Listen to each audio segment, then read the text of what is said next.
I'm Dr. Megan Bollin. I'm a swine technical services veterinarian with Norbrook.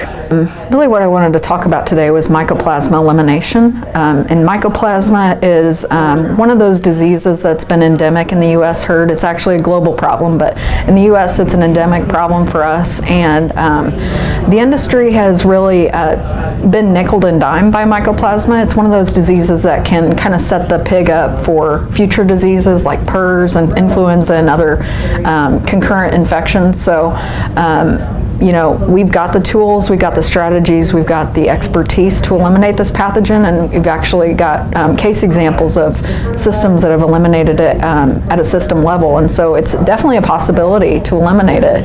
And my thought is always, well, if we can do it, why not? This is a disease that particularly affects grow-finish pigs. That's where we see the economic impact the most, because it reduces average daily gain, it reduces feed efficiency, it increased medication cost. And so this is a disease that is very doable for producers to eliminate. And at the AASV meeting this year, Dr. Paul Yeski kind of challenged us in one of the keynote sessions as an industry to kind of take this a little more seriously and say, hey guys, we've got the tools to do this, let's do it. I would say the more common strategy that we see today that's been implemented successfully is a herd closure with medication.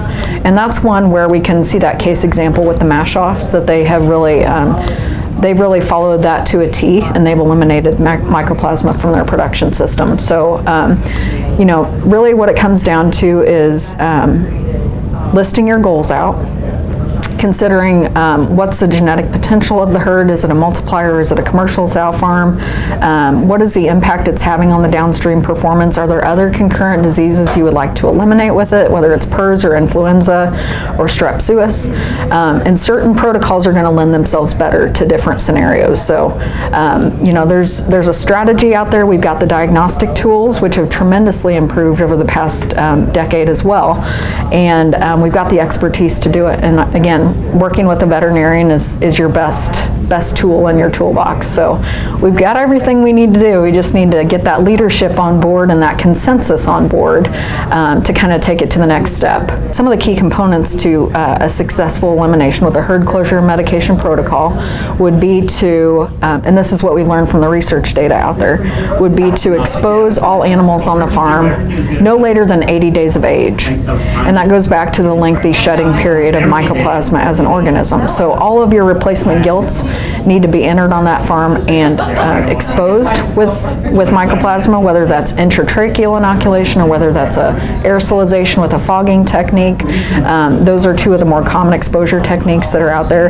And then making sure you're using your diagnostics to appropriately confirm that they're all infected, because if you've got one animal that doesn't get infected, that could ruin your whole elimination strategy. So it's critical that every animal has to be exposed to this pathogen, and we've got diagnostics that are really good to help us be confident in knowing that. And then as a result of that, we can start the clock and say, okay, this is day 0. We know all of our animals are exposed. We've done diagnostics. Today's day 0. We're going to start the clock, and we're going to keep the herd closed for a minimum of 240 days, or 8 months about. And that's again going back to all this research that we had. Before, we didn't keep them closed for long enough, and so you'd see a lot more failures of this protocol.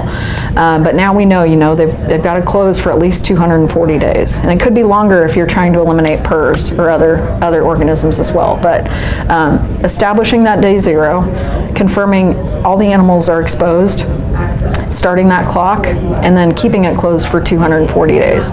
Now in that 240 days, you've got a lot of different things that you're going to have to do. You've always got to think about biosecurity. You don't want to introduce it laterally from, a neighboring farm in the area that may have it. You've got to think about a vaccination protocol, because that's usually a component of the herd closure and medication, and there's a lot of really great vaccines out there. And then it usually it does always involve treatment of the herd, whether it's the whole herd or specific segments of the herd, with an antimicrobial that's specifically labeled for mycoplasma. And Norbrook in particular has 2 antibiotics in our portfolio, our tulathromycin, or our Tuleve, and our enrofloxacin, which is our Enroflox 100, that are both labeled for treatment and control of swine respiratory disease associated with mycoplasma. There's really no way to confirm that you're negative at that time. You've just got to trust that you're day 0, that everyone was exposed, and then the research and the data tells us that 240 days is what it takes for that gilt to stop shedding that organism before she farrows and passes it on to her pigs and continues that cycle. So that's kind of the science behind that 240-day closure. There have been partial budget models that Dr. Yeske has published recently that show if you are successful with your herd closure and medication elimination program, that you can see a return on investment within a matter of months.